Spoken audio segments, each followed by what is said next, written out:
finding that right balance and making those last-second swaps so you can get a really good matchup in the mid lane, like we saw Nomanz get with that Cassin. Now, the Unicorns of Love are a team that love to play a heavy skirmish style. I'm always going to be looking in the jungle at AHaHaCiK because he is able to, his pathing is so creative. I always get tongue-tied when I talk about this guy because not only it's a difficult name, but more than that, I love watching his pathing. And last year when I was prepping him for Worlds, I was very excited by this guy, and I'm really looking forward to what he has to bring today.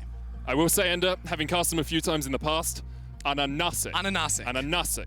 It's the last I still subscribe to Frost's line of thinking. We just call them pineapples, yep. But we can't have everything in life. No, we can't. Unicorns on the blue side, Mordekaiser and the Ornn getting removed. Nidalee Evelynn taken away here from AHaHaCiK, and now we'll see perhaps if the Lilia is banned.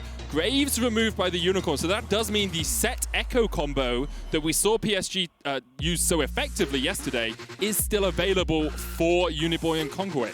Yeah, and then I'm wondering, do we get to see the Lilia from AHaHaCiK? Because that's a champion that can run over games with a couple of those AP junglers already taken off the board. Could set you up very nicely there. Now, with the first pick for Renekton, Unicorns are saying they're going to play in a similar style to how they play a lot, which is strong solo lanes. They really like having power, top lane, mid lane to enable AHaHaCiK to get a little more aggressive in the early game. And what a surprise. Sett is the immediate hover here for Hanabi. It's going to go into Uniboy's hands. He plays that mid, and Kongyue plays the Ekko jungle. They played it 4 times for HQ, I believe. 100% win rate on it, 100% win rate at Worlds. I would be shocked, in all honesty now, if it is not picked here for PSG. Yeah, and it's funny, too, because I remember last year, 2019 play-in stage, Ekko jungle was all the rage. Everyone tried playing it, and it didn't really work out, and then it just fell off a cliff later in the tournament. And even since that point, it's been nerfed a couple of times, and Kongyue still likes this champion and can definitely be one of those that when you get to level 6, like your skirmishing is very, very strong, and it's super hard to punish him, and it allows him to play pretty aggressive. It definitely lends me to thinking, though, that PSG will not play that teamfight style we saw them use against LGD. They're going to be much more about unleashing Kongyue early on. They'll have probably a Senna in the bottom lane, a more safe AD carry down towards that bottom side, and then they'll try and use Kongyue just in those side lanes. Exactly, and that's something that I really like as PSG come to this game, and they've obviously done a lot of prep to face off against the Unicorns, as we know Unicorns like to play a little bit more skirmish style, right? So why don't you try and match that a bit? And one weakness of the Unicorns is they like to flip it around the Herald. They'll sometimes take fights early on that they don't need to with comps that do scale up, and even in the first game of the tournament, like, we all remember Nomanz running away on that Cassin, absolutely breaking the ankles of his opponents, but that came off of the back of not the best team fight around the Rift Herald. So I think by drafting some strong champions that can fight, early on to the game, 8 to 12 minutes, you definitely put yourself in a spot to try and battle Unicorns on that ground. Volibear is the next pick for PSG. Expect that to go to Hanabi. Now, I know we're saying the Sett Ekko is mid-jungle. That's just because that's what they always do with it. Sett can still be flex. Like, it could still be support, it could still be top. It's not going to be. It's going to be mid-jungle. Volibear is going to go into the top lane to try and deal with the Renekton. So now what we have on the other side, of course, is that Hecarim Orianna. Very strong combination here.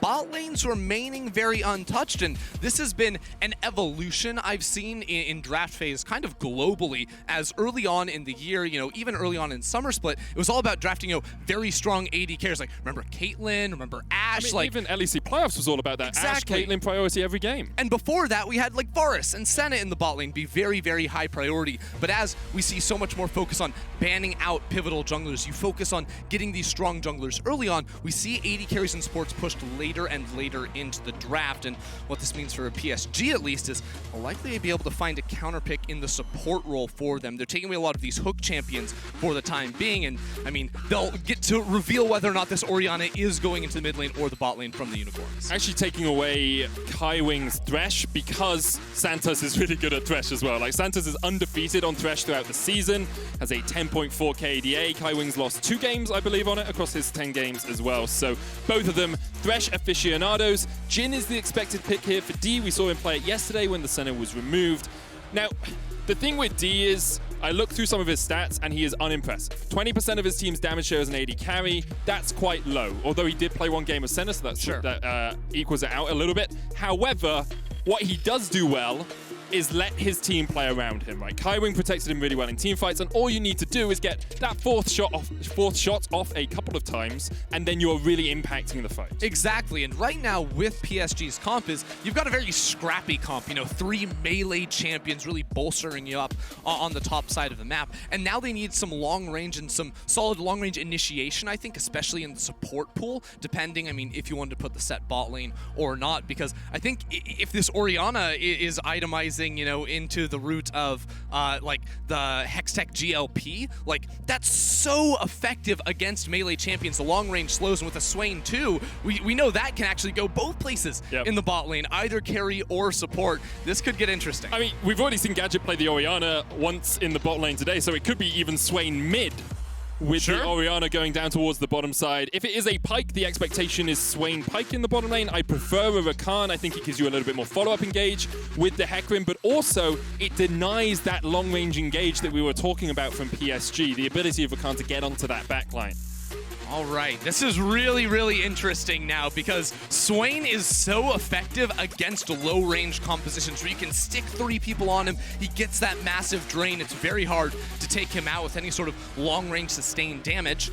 And definitely PSG not built to combat in that department now. So PSG, we said they needed hard engage. They're going to find that hard engage in the form of an Alistar here, but I don't know. I feel like Unicorn's comp is really good at absorbing engagements, right? You know, Renekton can pop the Dominus, be very, very tanky. The Swain has so much sustain in these fights too. I'm a little bit concerned at whether or not PSG will be able to get through the healing that Unicorns have drafted. It's definitely going to be difficult for them. Of course, things like the Morello on the Ekko can help out with that. Things like an Executioner's calling for the Volibear with the lightning damage, moving it across towards other people can help out a bunch. But PSG currently undefeated over the last 2 games, now being challenged by the Unicorns of Love, who've only played 1. I want to remind people before we get on into the game about how our tiebreaker rules work. Just because you lose the head-to-head does not mean that you will be placed lower in a tie. So for example, here, if Unicorns win this game and PSG and Unicorns are tied at the top of the group by the end of group stage, Unicorns would get the choice of side selection in the tiebreaker game. Even though they are 1-0 up, because of the way that we're only doing single round robin, it would be unfair to say, hey, you lost in the 1 game you played when you didn't have side selection or your side wasn't chosen for you, therefore you get knocked out. Exactly, and now like this match is sort of what we're looking at to see like who actually comes out top dog in this group, because I mean everyone coming in, the pre-tournament expectation was Group B and play-ins, LGD win, and you know in the first 4 games you play, the #1 seed in each group automatically qualifies to the group stage. You don't have to play any best of series, you're just going to move on forward. So being first in Group B will immediately send you up there, and now with LGD gone, it looks like it's going to be one of these 2 teams. And that's just incredible. Let's be honest. So LGD, there is still a way we get like a 3-way tie at 2-2. There's still a possibility. But if PSG win this, they cannot be caught by LGD. And of course, like Supermassive on the other side is also competing with it, and we'll get to see them a little bit later on today, I do believe. But this is gonna be a fun one. I'm super excited for this game, especially seeing this Ekko set. Like we saw it once yesterday, it popped off, and we'll have to see how Unicorns can deal with it. You've got the Hecarim, and AHaHaCiK last year was very strong on picks like this, so we'll see how much of an effect he can have, and whether they can shut down Kongyue and Uniboy early on. I am trolling. Supermassive is on the other bracket. I just assumed you meant they were a good team. Yeah, they're a good team, and you know what? They might have to face off in the best of 5s to qualify later on. See, I nailed it. You got there. Great job, Ender. There's a lot to know when you come into play-ins. Like, you're learning basically 20 new teams, or 22 new teams 22, this year. yeah. You have to remember who everyone beat and what day it is, which you struggled with in the last today game. we have so much League of Legends. Yesterday we only got to cast a couple of games. Today we get 7 on the day, so 2 more coming up after this one. We got a Supermassive versus Mad Lions I'm looking forward to, and then NA versus OS to close it out. The upside down. Look, I still believe horses are just kangaroos that haven't learned to walk on 2 legs. They're just not smart enough, right? So it's Liquid versus Legacy, right? What's your stance on Unicorns? That's what I want to know. I think that's what the fans want to know. I think, mate, you put me on the spot quite a lot here, let's be honest. Unicorns are great. I enjoyed them in The Witcher. That's a reference you won't get because you haven't played the game, but everyone out there, you know what I'm talking about. Let's go, League of Legends. Gonna play some more. And we'll see. I believe we're just waiting to get on into this game as the Unicorns of Love and Paris Saint-Germain eSport, well, Talon, will jump onto the red. 2-0 for PSG, 1-0 for the Unicorns. All right, and we do have confirmation that will be the Swain down in the bottom lane. So Gadget showing off one of his other tools in the kit there, going up against D. He's going to be running the Conqueror, which again makes a lot of sense when you're against a lot of champions that want to force into you. He doesn't need to rely on the phase rush as much, I feel, against 4 melee champions. Like, they're going to bring the fight your way, and then we already mentioned how big his sustain can be, and with the Conqueror rune, of course, the damage over time. The issue always is with the Swain, if you get close and personal with him, he will destroy you. He puts that Demonic Ascension on, he gets all of the health back, and then Demon Flare, like Diablo himself, he just burns you down. Meanwhile, on the other side of the map, Hanabi picked this Volibear into the Renekton. Boss's Renekton is something he has played, well, it's the most played champion for him this split, and he has never lost on the champion. I mean, that's not saying much. Unicorns of Love only lost 1 game in the summer season, so it's not too surprising he hasn't lost. But it's a phase rush in the bot side for this Alistar, and I know the Aftershock Alistar, which can give you a whole lot of value, especially for these early all-in trades. Phase rush is more of a get up and go, and I feel like later on, once level 6 comes in, of course you're gonna have a lot of that, you know, survivability with your ultimate, but inside the laning phase, that's an interesting one for sure. So my assumption is you're looking for the headbutt pulverize combo, 1 auto attack, and then you can chase them down with your E and make sure that you get the stun. No one can then escape from you, which is why the phase rush is an option that we've seen around. But you can see, look, just you get knocked up and you get dragged back, and Gadget with the never move is just going to keep Kaiwing in place. It's actually a really difficult lane if you ever get caught out, because you've got the passive from the Swain, you've got the knock-up from the Rakan, you've then got the never move from the Swain as well as he pulls that claw of death through the ground.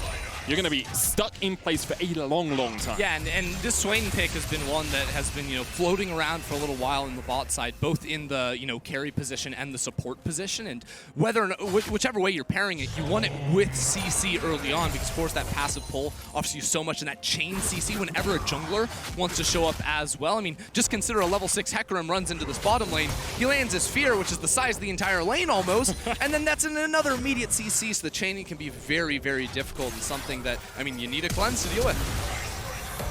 Is this deja vu? Because I saw that play yesterday, and exactly the same result happened. Flash away from Nomanz as the flash came in from Uniboy. We'll see if Kongyue decides to come for a repeat gank. And AHaHaCiK is up into the top lane. Boss actually quite low here. He's going to tank up a tower, shot the knocks back with the rampaging charge, and there's first blood. Wow. Great dive there from the Unicorns of Love. Yeah, really well done, but Kongyue not slowing down just yet. He wants to go bot. Kaiwing does have the knocker, would have to flash to try and get onto Gadget, and they decide against it. The parallel convergence just a little bit out of position. Yeah, the wave was in a good spot to look for a gank, and seeing an AHaHaCiK top lane, he's like, okay, we're going to force it down bot side and see if we can make that one work. I love Uniboy walking down the river too, because Kongyue had used his stun with the W bot side. He was like, hey, Uniboy, come on, pull it over here, make the resistances drop so I can clear through that one, no problem. The synergy obviously showing there. Yeah, it's something that you can always do as a favor to your junglers. Just CC the Scuttle Crab, takes away 50 armor and 50 magic resist from it. So it's a lot easier for them to clear. And AHaHaCiK has decided the top side of the map is his playground, as he is currently on the Krugs. Kongyue is at the bottom side getting his grip. Yeah, because the thing is, on AHaHaCiK, he knows the respawn timer, because with Kongyue revealing himself in mid with red buff, that means he cleared his top 3 camps, and he knows, well, around that 4-minute mark, that's when the second camp after the buff is going to be respawning, so he's here for the Krugs. You'll love to see it. Are they going to do this? So my assumption was that Boss was going to come into this bush where AHaHaCiK is at the moment and try and force Hanabi away, because Hanabi's already burnt his teleport, has burnt his flash. We'll get like 4 small Krugs and actually clear out the ward here to make sure there's no possibility of him getting teleported behind. Yeah, but you can already see the mind games of the junglers as Kongyue walks underneath mid lane to try and steal away the Raptor camp. It's a little hard to commit to the enemy Krugs at this point, because AHaHaCiK could have reset, but it will just be the Raptor trade on top, and if Santos can sneak back over towards Krugs and make sure those aren't being stolen away, that's a really nice early move from AHaHaCiK. Both the junglers, just as you say, trading sides of the map. A slight gold lead for the Unicorns of Love. About 600 gold ahead right now because of that early kill. In the bottom lane, though, a large CS lead for D and Kaiwing. Of course, The Swain, not the longest range, even though he is a ranged champion. It's not the easiest lane to farm up in, so as the wave pushes out, we expect Gadget to probably even that out about a 10 CS deficit. Definitely. All right, so coming off of these resets, I'm looking at where these junglers can try to attack, because of course Nomanz lost his flash very early on, and I think there's definite repeat gank potential around mid lane, especially when Uniboy hits level 6. Deep wards were placed by AHaHaCiK on the Raptor camp, which does see Kongyue on the bottom side of the map, and this makes it so easy for Nomanz to position in lane now. He can just hug that top side river and be very safe up against any early aggression. Of course, Renekton, Ruthless Predator, the stun works its way through shield, so even though Hanabi's going to try and get some shielding from that electricity from the sky, he will be chunked out pretty effectively every time that boss decides to go in. And you wonder about the Volibear pick, like, it feels like it's matching the Renekton okay in the lane, but it's got to bring something more to the table, because Renekton at the moment is just having an easy enough laning phase. Yeah, I mean, I think Renekton's gonna be fine up here, and looking at like later on team fights, I think Renekton has a little bit more value to offer when it comes to like diving the enemy backline. When Diaz cleans up, it's gonna be really hard to make anything happen. But I mean, this is gonna be a game where, I mean, it feels even less about diving backline. It's just like a bunch of melee champions butting heads. That's why I actually am a little disappointed to see Nomanz going the route of the Seraph's Embrace here. That early tier purchase again against 4 melee champions. The value you gain out of itemizing. Hold that thought though, as Kongyue looks towards mid, but the value you get out of a GLP and the slows you can provide is just absolutely massive. You can see Kaiwing roaming away from D as well, just trying to get himself involved in the action, but neither team really able to find too many forays. Of course, we had that first blood in the top lane, which was a excellent dive from the Unicorns of Love. But now, teams seem pretty satisfied just trying to find these picks without actually really making much headway. D's walked all the way up towards this middle lane. It's kind of funny. In 50 seconds, Rift Herald's going to be spawning, and one difference in the bot laners is Gadget went the TP route and is holding on to that teleport. So if Unicorns did want to contest over the top side of the map, they do have that global at their disposal. I wonder if D's going to get to level 6 alongside Kaiwing a little bit earlier here, because Santos has left the lane. Obviously, he's only level 4, so if Gadget gets 6 first, you could actually look for a pretty aggressive all-in here, although D gets it right off the next minion, so deciding against it. Yeah, I still will say, when you look at like the all-in, Jhin's ult is not the all-in tool more often than not. You know, Gadget gonna have a lot more immediate value out of that ulti if there were to be a gank, but I think at this point, like, Kongyue isn't going to be looking for any sort of bot lane play, you know? Like, Uniboy coming down here, it's a little bit much to ask for. I think that their best tools were to look around mid lane, and especially if Uniboy can keep setting up the wave like this, where he's chilling in mid lane, there's 6 ranged minions on the other side. Because I saw him do exactly the same thing. I was like, okay, it's pulling this, then it will freeze outside of his turret range. He's going to be in a great position. He's like, no, I am Sett. I punch things. But the funny thing too is, like, Kaiwing was literally running through river, like, right when Nomanz gets back to lane, we're going to make the gank. Oh, nope, just recall. Never mind. Sometimes you got to punch stuff. Yeah. Okay. This is the play I was talking about from Unicorns, though. Off the reset from Santos, he's going to run up top side, and Gadget can obviously go ahead and join into this fight with a teleport of his own. D-pathing down bot side likely means this just goes to the Unicorns. We've heard already today, seen it on Foscurin's Twitter as well, Unicorns like to flip the Herald. That's kind of what they do. They will play for it as much as they can. In their defense, in this game, this is less of a Herald flip. This is the right decision. This is exactly set up how you want it to be as TP comes in, as D did end up committing to mid lane. Here comes Uniboy in as well. We see the Unicorns of Love are willing to give it up, because maybe it's a bit more of a flip right now. Get the D2s out, get those coins, toss them up, see if it's heads or tails as boss. Trades on the top side. The TP. The teleport from Gadget from behind the wall, but there's no blast going for him. He's going to work his way down through the bottom side of the fight. D is not really here. The Herald goes across, and it's taken by AHaHaCiK. And now the devastating charge is going to come out as Hanabi gets 1, but the shotgun finds 3. Unicorns of Love will get the Herald, and they'll get out. Curtain Call coming down. There's a look for a further trade, but the Unicorns of Love should just be able to walk their way out of this one. Kaiwing going in, flash, jumps, the taunt, the power convergence coming out as well for the damage. AHaHaCiK's going to fall. Next up on the menu is Gadget. He pulls Kaiwing back, and the final auto will be enough, but it's 3 kills to 2 in favor of PSG. And there it is. We said it would happen, and PSG fought the Unicorns in that top river. They tricked us, right? You know, D ended up committing back towards the mid lane. Uniboy on the teleport into into that fight. And I mean, part of it was just a little bit crazy because Gadget didn't actually commit to the 5v5 right off the bat. He ended up chasing down towards D, and the early damage, the base stats smacking each other in the face was PSG favored.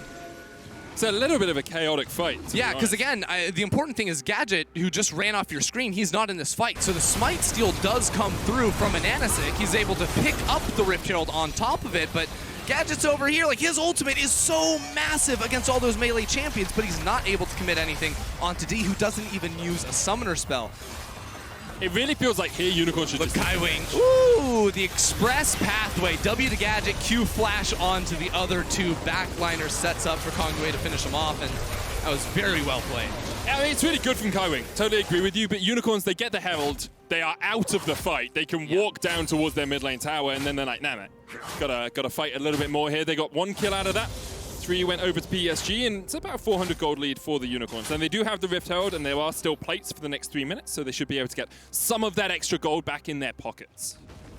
Do they want to commit to yet another fight around the Ocean Drake that is up, of course? I think the bot lane for them, Gadget did just come off of recall, so he didn't really have any money to spend after that fight either, and he's still trying to work his way into the Rod of Ages here. So I think Unicorns, after realizing how little damage Nomanz especially did in that fight with the Shockwave against the base stats of PSG, they're like, let's pump the brakes just a little bit, calm down, and just let that dragon stay on the map, because eventually, you know, a couple items on this Swain, especially when the Leandries comes in, there's a lot of HP stackers from PSG, he will just tear through them.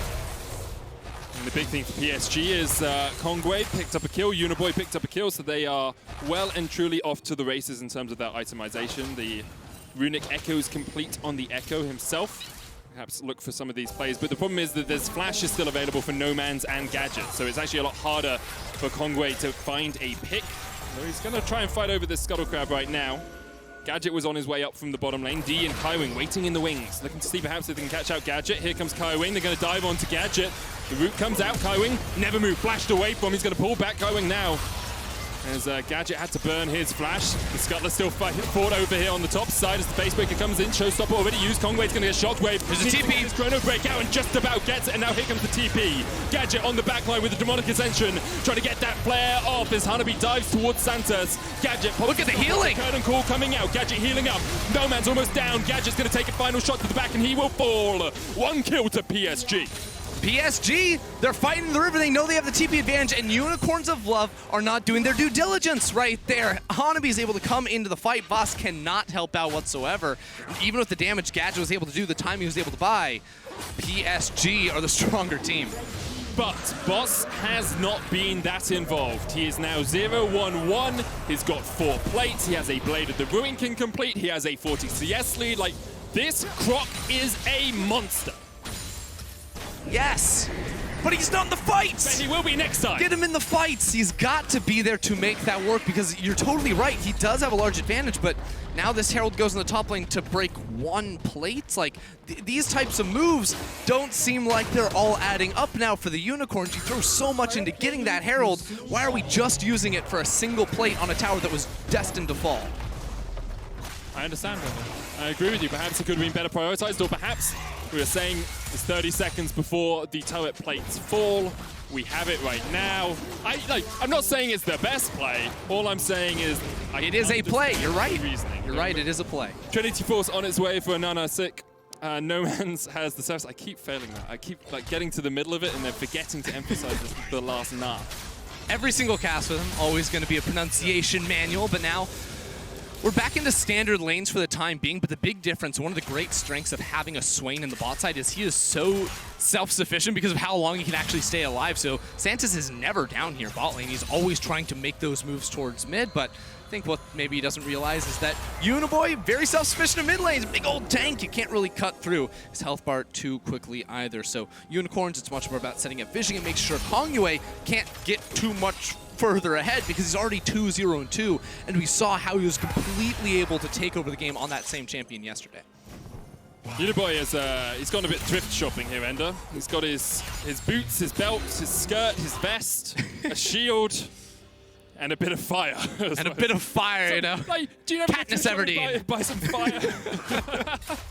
He's catching fire in the mid lane. It's pretty typical nowadays for the Sett, but it's so interesting how he's able to get away with building so few magic resistance items. You know, sometimes we'll see, like in this game, it's usually Merc Treads, plus he's sitting on Indulgent Magic Mantle. We've seen people upgrade to the Spectre's Cal, but very common, just go Balmy Cinder into the Dead Man's Plate. The movement speed on Sett, as a Juggernaut champion, it's always about being able to reach your target. Once you get to your target, your abilities are nuts, right? Everyone has seen Sett's W, but it's about being able to make it there, and we're making it up here to the Herald once again, Medic. So we just saw Boss has a 2,000 gold lead over Hanabi. Like, if he is involved in this fight, he is going to be a wrecking ball. The question is, can he beat it? Hello. Goes in, Uniboy looking for the showstopper. He pulls him back, shut down. Goodbye, Nomanz. The Uniboy Kongyue combo works out once again. That's the setup we wanted to see. Well done from PSG, and now Unicorns in a 4 versus 5 situation. Right now, I think you just push mid-wave, start hitting that tower, set up bot lane as well. Sett, they're actually completely giving up on mid lane. I'm a bit surprised to see this one, just not securing that minion themselves, but now PSG, after this Herald is taken, I think they can actually just turn it into mid lane. No one's here to defend from Unicorns. That's where Kongyue's going. And you don't have to put it top well, either, because you already have 3 people in that area, so Boss is going to be denied this minion wave entirely, so Unicorns will love losing out big time on the back of that play and that singular pick from PSG. And of course, because turret plates have fallen off, these towers don't get tankier the more you damage them, right? Yep. They're just going to fall really quickly. Vito gets a charge. Oh, TP behind. And Kongyue has to flash away, still has the chrono bait, can dive back, but with the time wider, he's going to slow up Boss. The rest of PSG are on the top side of the map. Uniboy takes a little bit of a chunk. Parallel conversions will get the stun onto Boss. Gadget is rejoining the fight from the bottom side as AHaHaCiK looking for that onslaught of shadows. Kongyue is going to dive across the wall. Gadget chasing forward. Never Move comes down. Kongyue almost dead. Jumps back with the parallel conversions, but he is locked down by the Unicorn. Unicorns commit a lot right there to get the pick onto Kongyue, and a little bit surprising to see, even in that play, there were some split calls because Santos, if they knew they were TPing in there, could have been on the roam much, much sooner. They do get the kill, and I don't want to take that away from them, but Unicorns will need to tighten things up, because if PSG all have their ultimates ready to go and they're looking not too coordinated like that, that could be trouble. Rift Tower did get another charge in the mid lane, so that mid lane tier 2 took quite a bit of a chunk of damage.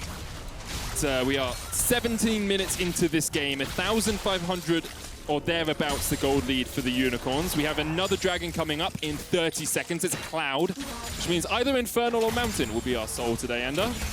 Or at least for this game. Yeah. I actually, this is a game where it really does matter which map it's going to be, and we can get into that in just a little bit because I feel like we're about to have another fight going. Hanabi has his TP ready to go, but nowhere really to flank on this one. Gadget still not at level 11 just yet, so that's a pretty big break point on the champion. Kongyue, no ultimate, no flash means he can't really commit into these fights too hard. You know, PSG wants to try and stall out for that ulti to come back up before they fully commit around this one. And that's the question, isn't it? Like, are PSG willing to take a bit of a flip of this? Shockwave is flashed away. I think you untake the flip. You place the table back gently that you were about to flip, and you decide, hey, you can take the dragon. We got the Shockwave. What map is it going to be? Ooh, okay. So this is why I want to talk about it, because I think Infernal Rift is an overall buff to PSG. Basically, this is because when you look at heavy melee comps, one of the ways they're actually really punished is when you have to deal with a lot of terrain on the map. So if Infernal or if Mountain Rift pops up, all of a sudden, Nomanz and Gadget have a lot more tools to be able to kite back up and use to their advantage in controlling space with Shockwaves and the CC that a Swain can provide. Those tight corridors going to be very beneficial to them. Now that the walls have actually been raised down and the map has been opened up, all of a sudden it becomes so much easier to just sprint straight at the Unicorns and find them out. They have less tools to try and walk back with. It's actually super interesting. We don't often see a team composition really affected too greatly by the rift that comes out. Of course, Zoe known for not liking Infernal Rifts or liking Mountain Rifts. Yeah. But it's going to be really interesting to see exactly how these team fights go. Blue buff was stolen away by Kongyue. Tower in the top lane goes down as Hanabi will secure it. Let's have a look at where we are in terms of items. Uniboy has his Dead Man's Plate. Proto Belt, I'm going to assume Kongyue will get on his next back. Infinity Edge complete for D.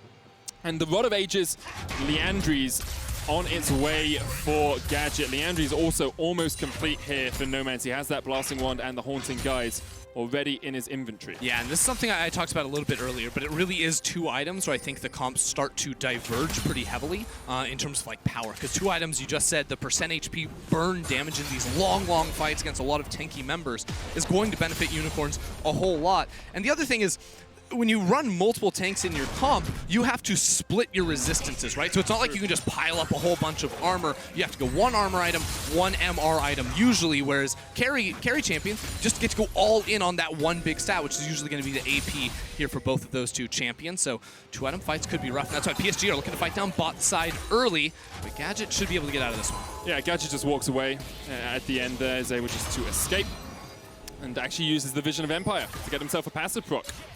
High-tier Swain play right there. Get as many passive procs as possible. So, we kind of get to this state in the game, Ender, and it's difficult to define exactly how the team should play their next steps. Because I look at it, I say, Infernal Drake in 2.5 minutes. Cool, okay. You can push out side lanes, you can get CS, you can get some gold, but it feels like the teams tend to accept that you don't have to force around these moments. Yeah, and I think for Unicorns, one of the great things for them is they can get priority in a lot of their lanes pretty easily, because I think when Orianna is going to match up against a Jhin, she should always be able to hit the wave with her AoE spells, push through that. Renekton, with his advantage topside, going to be able to gain that as well, and Gadget 2 continuing to scale up bot side. So when we split out and look to control the waves, the map will usually belong to the Unicorns unless PSG rather are dropping a wave to then gather forces inside the river like we just saw and put down some vision. Makes sense, and you can see that PSG tend to just be a little bit more on the back foot. Noman's going to catch the wave in the mid lane. And that prototype now complete on Kongyue. And what PSG have actually done really well over the last couple of days is have moments where the game feels a little stale and then find picks in those moments. Kongyue especially, he is so good at positioning his parallel convergence and catching people out when you really don't expect him to be able to. Often, obviously, teaming up with Uniboy and working with him, but right now he is working with Hanabi on the top side of the map. Boss, he's going to be pretty difficult to take down, especially with the Merc Tread, the Black Cleaver, and the Blade of the Ruin King already complete. But we'll see if Kongyue is able to do anything about it. I think Gadget just sniped out another passive proc there. I think that's why he was dropping the emote, saw that come back to him. But PSG do have good vision, so it's really stopping Unicorns from searching for any sort of play themselves. But we are approaching that Infernal Drake one more time, and neither team has really shown a willingness to play passively around these objectives. PSG gave up the last one, but Unicorns, even at a disadvantage, have been forcing fights every time. And now the Liandry's is finished for Nomanz. I wonder if Gadget can get back to base for his. PSG currently have control of the river. There's a ward just down towards the bottom side of your screen, next to where Kaiwing is. Just moving out of sight right now, but PSG will need to get control of the mid lane, bot lane, all the way pushed up. Gadget's going to back. Let's see if he gets his Liandry's. There it is. 2 items complete. That's a big one. Rod of Age is still stacking up, and now he can either walk in or TP, and he's going for the TP. There's the parallel convergence. Santos, the only one to eat the initial charge. Of course, Kongyue didn't jump in. Yeah, and Gadget has already teleported to that mid lane tower, so Unicorns will desperately want to fight this. PSG have been zoned to the bottom side of the river, so if this stalls out, there will be a wave coming for Unicorns to play with. But I think a good position for Unicorns is actually be the ones to start up the Dragon, force PSG to come in to their back line, and they're going to be able to tear through them. I mean, the great thing for your Unicorns of Love is if PSG are coming at you, you have great shockwave positions. You've got these chokes that you have to funnel through, and you can see Unicorns start it up. Boss and AHaHaCiK going to start this one as Kongyue comes in from the bottom side of the fight. Kaiwing there as well. D there. Teleport coming in from Uniboy as they look to join this Barney. The Dragon down to 1,000, the knock away. Shockwave comes out, and AHaHaCiK is the one to secure a second spike. He's got this game. Quickness coming out to dive onto the backline. D trying to cleanse away, flashes out, and Gadget almost gets him with the death hand. Hanabi down towards the bottom side of this is going to get taken out by Nomanz and Santos, you have to feel. And AHaHaCiK will chase him down. The Stormbringer is brought to an early grave. 2 kills and the Dragon to the Unicorn. AHaHaCiK huge with the smite and huge with the team fight as well. Coming up clutch right there, and you saw it. PSG just do not have the damage to kill the Unicorns on this itemization, and AHaHaCiK wants more. Kongyue dying even with his ultimate available, just got CC chained and went down, and I think the Unicorns might be thinking, well, the Baron's available. 24 minutes in, 2,000 gold lead for them. This could be a little bit greedy. Hanabi has the teleport in 12 seconds to join the fight. They're just taunting PSG to come in. Fight us, let's go, let's party. The curtains are gonna open, the knockup comes down, and AHaHaCiK is almost taken out. Boish doesn't go in, and that's one kill. Kaiwing falls, the Baron goes down. The Unicorns of Love, they taunted PSG, as you said, Betty. Fedius. Wow! That's okay. Fine, you know what? The Unicorns will focus on what matters, Medic. Not me, clearly. All right, AHaHaCiK here gets punched out of the fight, and they try to burst it down, but AHaHaCiK comes back somehow and lands that smite, then the ulti onto a poor D right there. All he can hope to do is flash on out of that one and survive, but the damage is not there for PSG, and I love the call to then continue it on the Baron. I'm so sorry, Ender. You should be. We'll come back to the League of Legends game.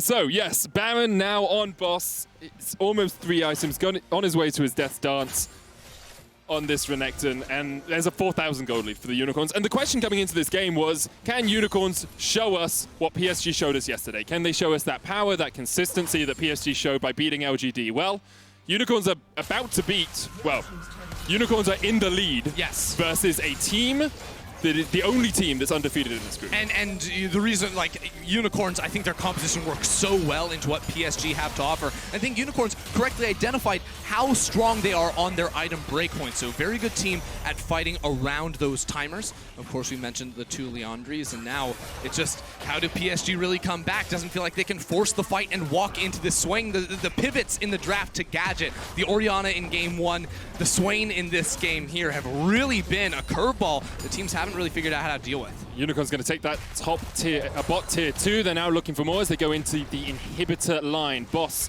and AHaHaCiK are pushing forward. Uniboy's going to use the face breaker. Tier 2 in the mid lane falls as well. 5,000 gold lead. Unicorns trying to get the waves to sync up, but that bot wave is still a way away. But PSG, slow to react, slow to act, slow to get here for this a little bit of action as the inhibitor tower falls in the mid lane. PSG stepping forward, trying to find their mark, trying to find their man, but Unicorn's like, okay, you can go mid, we're going to go bot lane and bring in the wave that we prepped. Yeah, the wave just take all those towers. Just take all those towers, and D cannot fight. He is unable to fight until at least he has the cleanse back up, because as we've seen, AHaHaCiK diving into the backline is so hard to deal with. There's no wave clear here either. Like, what can D or Kongyue hope to do? The answer is nothing. They can't even reach the cannon minion buffed up by the Baron that's constantly laying waste to this turret. This is the final wave. 30 seconds on the Baron buff. 4.5 grand out of it so far for the Unicorns of Love, and they're looking for more as these double cannons just rain hell upon the inhibitor tower. Hanabi in the mid lane trying to trade. Here comes the showstopper. The Parallel Convergence won't find them. The quickness coming out, and there is the shockwave. Nomanz gets out of the back of it, and PSG have been swept. They've been wiped off the map. Kaiwing falls, Uniboy falls, and now the inhibitors will fall shortly after. Onslaught of Shadow still available for AHaHaCiK, and it is just so darn powerful. It is just so darn strong from the Unicorns. They take the first inhibitor, they're looking for the second. Sometimes all it takes is that one clutch team fight, and that came for the Unicorns around the Dragon, and now they're looking for the end. Looking to take down the only undefeated team in their group and stake their claim for the top spot, stake their claim for World Group stages. They're not going to be able to do it yet. Overstep just a little bit as PSG fight them back, hold them away from those Nexus towers. Double for Kongyue. Did Gadget really just flash the LGG symbol? Doing them dirty, even when they're not in the game to try and defend themselves. Unicorns, I mean, they actually lost a dragon off of this play. They're still very much in a commanding position with double inhibitors going down, but PSG at the very least going to keep Unicorns away from Soul Point with this one. Yep, it's an Infernal over to PSG. So it felt a little bit like Unicorns should have just been able to end the game here. Let's see why they couldn't quite do it. Yeah, I mean, they dive very deep into the backline for D, but actually Hanabi killing out Nomanz there takes away a whole lot of their damage, and then also Gadget doesn't want to commit to the fight underneath the tower, which you respect. Unicorns divers just getting too deep, as we just said, but Unicorns, they're not slowing down. That's a triple teleport. I was like, that's a double teleport. No, that's 3. Ladies and gentlemen, they are going hard for the 3rd and final inhibitor. I mean, they might as well, right? Super minions already are over the halfway mark in the mid lane. They're working their way towards bottom, although their tower will just fall. And now they will hold this wave for a moment. You can see them not quite clearing it out as quickly as they can as AHaHaCiK. Oh, dearie me, sorry. AHaHaCiK is coming across from the side. Santos is going to join them. And actually, these cannons going to fall quite quickly. They've cut off the flank from Kaiwing. What can they hope to do? Uniboy takes half his health. Does still have the Haymaker, so should be okay with a little bit of a shield. The next wave on its way. Supers in the mid lane have to be dealt with by PSG. The supers in the bot lane will slowly begin working their way up there. The Unicorns just trying to hope that PSG take too long to clear out the wave. Unicorns doing such a great job of holding off the flank. Kaiwing is trying to find a way in, but they just won't let him have it. Here comes Hanabi as he tries to get in, but he can't get there quickly enough. That inhibitor tower down to a 3rd HP. Hanabi forced away. Supers in the mid lane, almost at the inhibitor line once again. Supers in the bot lane. That's a double super wave ender. Oh, that one is building up so massive. difficult to deal with. So much coming in the bot side. I mean, Unicorns, not this way, but the next, perhaps. This tower already below half HP. PSG, this is likely their final stand. They have to defend this inhibitor, but AHaHaCiK is looking for that flank position from the side. The minion wave cleared out. And Onslaught of Shadows could do a lot of work here. Kongyue now has to go into the mid lane. Supers double in the bottom lane. They are almost there.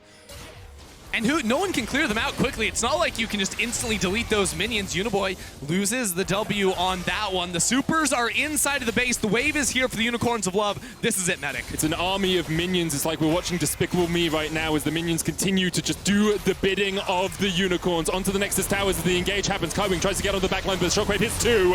There's the knockup. There's the follow. And AHaHaCiK's going to dive onto the backline as well. The turret goes down. That's the first Nexus tower to fall. Gadget goes on a killing spree. D tries to do what he can as he opens up the curtains, but it's not going to be more than an encore here for PSG. Somehow they hold on to their inhibitor, but there's still 3 members of Unicorns left alive. Nomanz going to stay around. D trying to clear out the super minions. No Nexus towers, and soon to be no inhibitors left for PSG. Kongyue is going to dive in. Santos is there to protect, but the Deadly Flourish does not quite connect. Player of the game goes to the Unicorns minions while their team is running it down in the team fights. The minions are looking to close out the game yet another time. Unicorns forced very hard there. AHaHaCiK did not connect the ultimate onto D. It kept the Jhin alive. And that allowed PSG to hold on for the time being, but I mean, for a long time, we're going to have to say if PSG hold on, it's just that one more fight will end it all.